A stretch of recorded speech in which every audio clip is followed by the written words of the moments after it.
सांगली जिल्हा फुटबॉल असोसिएशनच्या संयोजनाखाली 15 वर्षाखालील मुलींच्या अस्मिता खेलो इंडिया साखळी फुटबॉल स्पर्धेचे विजेतेपद सातारा पोलीस बॉईज संघाने पटकावले, तर जॉन बंडी संघ उपविजेता ठरला.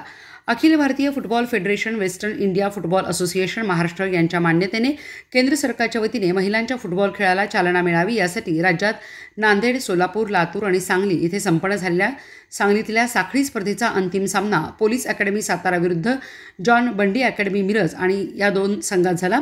क्रीडा संकुलाच्या मैदानावर स्पर्धा पार पडल्या. अंतिम सामन्याच्या पूर्वार्धात सातारा संघाच्या वतीने माही वायफळकर हिने गोल नोंदवून संघाला आघाडी मिळवून दिली. सामन्याच्या उत्तरार्धात जॉन बंडी संघाच्या केतकी कारंडे हिने गोल करून बरोबरी साधली. सामना संपण्यास 5 मिनिटांचा अवधी असताना माही वायफळकर हिने दुसरा गोल करून संघाला आघाडी मिळवून देत 2-1 गोलने विजय मिळवला. सुरुवातीला एकतर्फी वाटत असणाऱ्या या सामन्याच्या उत्तरार्धात मात्र चुरस पाहायला मिळाली. सामन्याचा निकाल ट्रायबेकरवर लागणार असे वाटत असतानाच सातारा संघाने दुसरा गोल करून विजय संपादन केला. विजेत्या संघाला 50,000 रुपये आणि उपविजेत्या संघाला 30,000 रुपये आणि चषक देण्यात आला. तिसरा क्रमांक तासगावच्या आर पाटील स्पोर्ट्स क्लबने मिळवला.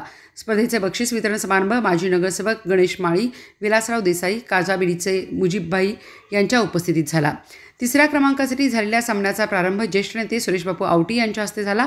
जिल्हा फुटबॉल असोसिएशनचे अध्यक्ष आणि वेस्टर्न फुटबॉल असोसिएशनचे एक्झिक्युटिव्ह कमिटीचे सदस्य जग्गू सय्यद, भारतीय खेल प्राधिकरणकडून ऑब्झर्व्हर म्हणून यादव हे उपस्थित होते. स्पर्धेला उत्साहात सुरुवात झाली.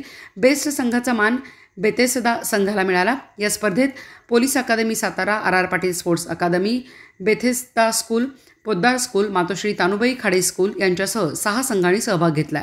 स्पर्धा पार पाडण्यासाठी राजू कांबळे, मुनीर पठाण, सुशांत कामत, नथनियल कुरपाटे, प्रकाश कावले, वसीम सय्यद, बाबू नरगुंदे यांनी स्पर्धा पार पाडण्यासाठी परिश्रम घेतले.